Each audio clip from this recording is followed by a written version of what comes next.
was a kid in East Tennessee, I heard about a man named Willie Poteet. The fastest man around, make no mistake, in his 39 Ford with his flathead hay. Whiskey in the trunk, gas in the tank. Once he started his run, there was no turning back. Sheriff swore he'd shoot him before he crossed that county line. Willie didn't give a damn, you couldn't catch his... Hello, welcome to our first edition of Frederick and Peterson Rev It Up Restoration. We're going to show you and explain the first steps of restoring this 1963 Ford Galaxie 500 convertible from start to finish. This car belongs to Mr. and Mrs. Calvin Dale of Brentwood, Tennessee. Along with their son, Jeff Dale, being involved in this project, they have given us their okay to start restoration. Through two teenagers in later years driving it back and forth from school, this old Galaxie 500 survived. That in itself is a miracle. At first sight, it might be a little overwhelming to some folks when you see faded, cracked, and just plain old paint falling off the car. The good news is that time has done some of the work for us. I'd much rather see the real shape of the paint and the metal underneath than have paint sprayed over bad bodywork. Plastic bags are always good to use when you have small parts and you want to keep track of them.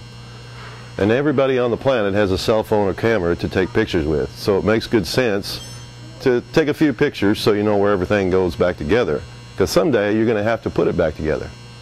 We hope this first edition of Frederick and Peterson Rev It Up Restoration will be informative. Stay tuned for a complete overview of this classic 1963 Galaxie 500 convertible. Now we're going to rev it up. Our next step is a complete overhaul of this 390 cubic inch engine.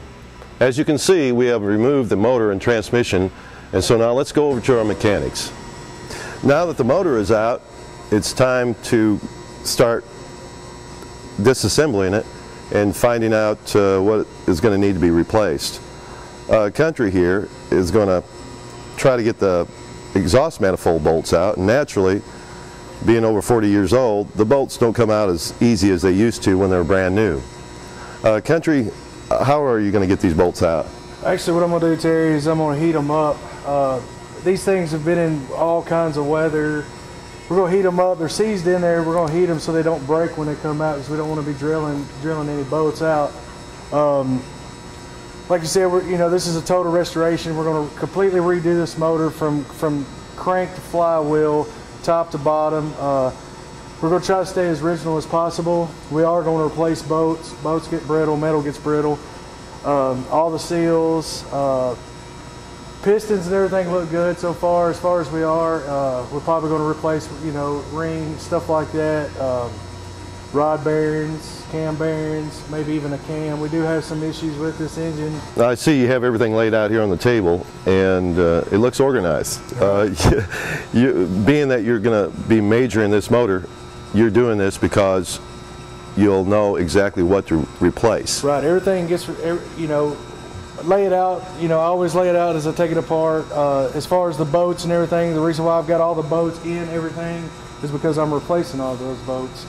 It just needs to be new, like I said, everything's going to be stripped down, painted to code, and put back together as its original layout. Are you going to change the camshaft in this car? Yes. Are you? Yes. A little bit more lift? Yeah, we're going to let her talk a little bit whenever she runs. We're trying to keep this as original as possible, as the customer wants it. Right. So we will need to add motor mounts. There was one broke motor mount. Just, it's little PM stuff that, it needs to be done to it, Well, it looks like you got everything under control, so I guess you'll get back to work and have at it. That's right. I guess that's why you have the fire extinguisher here. Yes. Yes, sir. Safety first. Always.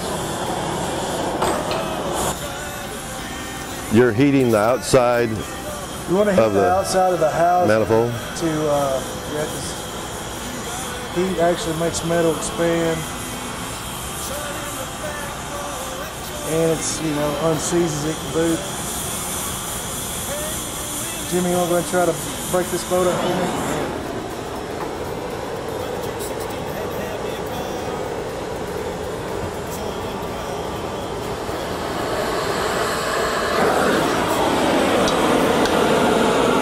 Oh yeah.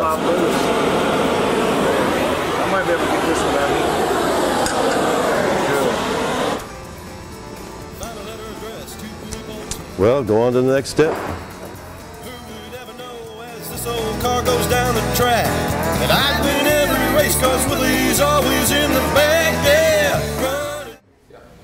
Now that we have the car here in the paint booth, it's been primed, the bodywork's done. And Fred, can you tell us what the next step's going to be in here? Well, once we've got the primer on, which is a solvent base product, and it's blocked in and it's ready to be sealed, also a solvent base, we'll be ready to go on with the color once that's baked on. Fred, could you tell me what these are in the corners here? I notice they've got nozzles on them, and can you tell me what their purpose is? You're the painter, you don't know? No, I'm asking. Let's go ahead.